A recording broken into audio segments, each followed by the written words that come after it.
ആരോഗ്യ മേഖലയിൽ കാസർഗോഡ് രക്ഷിക്കാൻ എയിംസ് കൊണ്ടുവരാൻ വേണ്ടിയും കുടുംബശ്രീ, അംഗനവാടി, അതുപോലെ ആശാ വർക്കർമാർ, ഖാദി വർക്കർമാർ ഇവരെ സംസ്ഥാന ജീവനക്കാരാക്കാൻ വേണ്ടിയും പാർലമെന്റിൽ പ്രമേയങ്ങൾ കൊണ്ടുവന്നു. മണിപ്പൂർ കത്തിയെരിഞ്ഞപ്പോൾ അവർ ഐക്യദാർഢ്യം പ്രഖ്യാപിച്ച് 24 മണിക്കൂർ ഉപവാസം നടത്തി പാർലമെന്റിനകത്ത് ശബ്ദായമാനമായ അന്തരീക്ഷമുണ്ടാക്കി.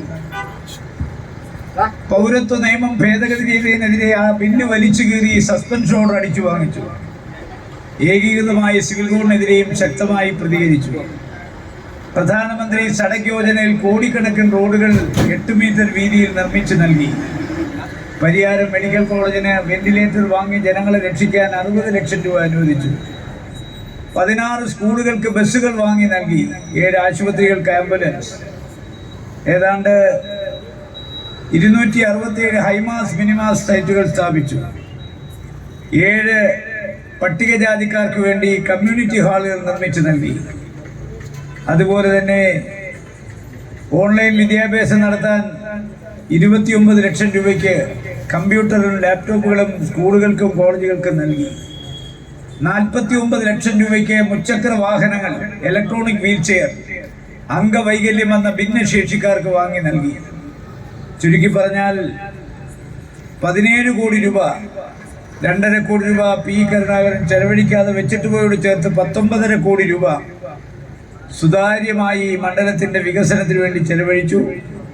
അതുകൂടാതെ കേന്ദ്രാവിഷ്കൃത പദ്ധതികളിൽ നിന്ന് കോടിക്കണക്കിന് രൂപയുടെ വികസനം കൊണ്ടുവന്നു.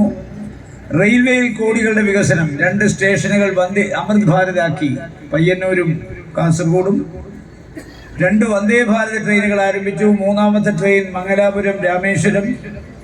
അതുകൂടാതെ 7 റെയിൽവേ ഗേറ്റുകൾ അത് പൊളിച്ചു കളഞ്ഞ ROB റെയിൽവേ ഓവർബ്രിഡ്ജ് നിർമ്മിക്കാൻ തീരുമാനമെടുത്തു.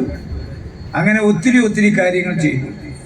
ഇത്തവണ അതിൻ്റെ ഫലമായി കാസർഗോഡ് 5 അസംബ്ലിയിലും, മഞ്ചേശ്വരത്ത്, കാസർഗോഡ്, ഉദുമ, കാഞ്ഞങ്ങാട്, തൃക്കരിപ്പൂർ, 5 എനിക്ക് വൻപിച്ച ഭൂരിപക്ഷം ജനങ്ങൾ നൽകി. കണ്ണൂർ ജില്ലയിലെ മാർക്സിസ്റ്റ് ഈറ്റില്ലമായ പയ്യന്നൂരും കല്യാശ്ശേരിയിലും അവരുടെ ഭൂരിപക്ഷം കുറച്ചു.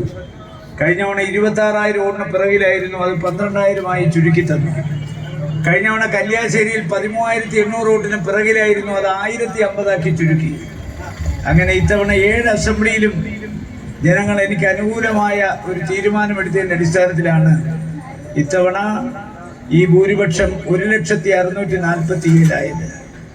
പക്ഷേ ഈ തെരഞ്ഞെടുപ്പിൽ കാസർഗോഡ് ചില നാടകീയമായ സംഭവങ്ങൾ അരങ്ങേറി. കയ്യൂര്, കരിവള്ളൂര്, കാവുമ്പായ, മുനയംകുന്ന്, രാവണീശ്വരം, മടിക്കൈ തുടങ്ങിയ രക്തസാക്ഷികളുടെ ഭൂമികയിൽ മുഴുവൻ, മാർക്സിസ്റ്റ് പാർട്ടി ഗ്രാമങ്ങൾ മുഴുവൻ ഇത്തവണ BJPക്ക് വോട്ട് ചെയ്യുന്ന വിചിത്രമായ കാഴ്ച നമ്മൾ കണ്ടു. പയ്യന്നൂരിലും കല്യാശ്ശേരിയിലും പാർട്ടി ഗ്രാമങ്ങളുടെ വോട്ട് BJPക്ക് ഇരട്ടിയാക്കി വർദ്ധിപ്പിച്ചു കൊടുത്തു. കഴിഞ്ഞ തവണ 8,000, ഇത്തവണ 18,000. കഴിഞ്ഞ തവണ 9,000, ഇത്തവണ 19,000 ആക്കി കൊടുത്തു. അപ്പോ BJPയിലേക്ക് മാർക്സിസ്റ്റ് പാർട്ടിയുടെ ഒരു പ്രവാഹം തന്നെ ഉണ്ടായിക്കൊണ്ടിരിക്കുന്നു.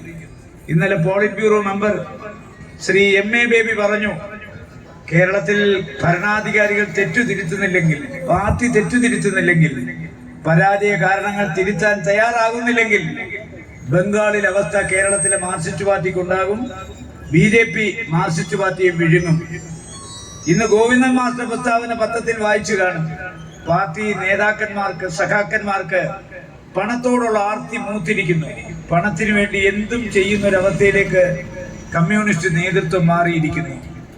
മാത്രമല്ല, ഇന്ന് പത്രം വായിച്ചപ്പോൾ നമ്മൾ കണ്ടു, ലക്ഷക്കണക്കിന് ഉദ്യോഗാർത്ഥികൾ പരീക്ഷ എഴുതി റാങ്ക് ലിസ്റ്റ് പബ്ലിഷ് ചെയ്ത് ഉദ്യോഗത്തിന് വേണ്ടി വേഴാമ്പലുകളെ പോലെ കാത്തിരിക്കുമ്പോൾ ആ ഉദ്യോഗാർത്ഥികളെ നിയമിക്കേണ്ട PSC മെമ്പർ 60 ലക്ഷം രൂപ കൊടുത്ത് ആ സ്ഥാനം നേടിയെടുക്കാൻ ശ്രമിച്ചു. 2 ഹോമിയോ ഡോക്ടർമാരുടെ കയ്യിൽ നിന്ന് മുഖ്യമന്ത്രിയുടെ ഏറ്റവും അടുത്ത ബന്ധുവായ ഒരു മന്ത്രി 60 ലക്ഷം രൂപ വാങ്ങിച്ച ഞെട്ടിക്കുന്ന വാർത്തയാണ് നമ്മൾ കേട്ടത്. ഒരു PSC മെമ്പർ വയ്ക്കാൻ വടക്കേ ഇന്ത്യയിൽ നീറ്റിന്റെയും നെറ്റിന്റെയും ചോദ്യക്കടലാസ് കോടികൾ വാങ്ങി ചോർത്തി കൊടുത്തവരെ പോലെ കേരളത്തിലും വിദ്യാഭ്യാസ രംഗത്ത് കച്ചവടക്കാർ ഇന്ന് വാഴുന്ന കാഴ്ച നമ്മൾ കണ്ടുകൊണ്ടിരിക്കുന്നു. അതുകൊണ്ട് ഈ പ്രവണത തുടർന്നാൽ കേരളത്തിൽ പിന്നെ മാർക്സിസ്റ്റ് പാർട്ടി ഉണ്ടാകില്ല എന്നുള്ള അവസ്ഥയിലേക്ക് കാര്യങ്ങൾ നീങ്ങും. അതുകൊണ്ട് കമ്മ്യൂണിസ്റ്റ് പാർട്ടി ഉണ്ടാകണമെന്നുള്ളത് നമ്മുടെ നാടിന്റെ ആവശ്യമായി ഞാൻ കാണുകയാണ്. ഒരിക്കലും BJP പോയി വോട്ട് ചെയ്ത ആളുകൾ തിരിച്ച് ആ പാർട്ടിയിലേക്ക് മടങ്ങി വരണം. വന്നില്ലെങ്കിൽ ആ പാർട്ടിയുടെ ഭാവി അപകടത്തിലാകും.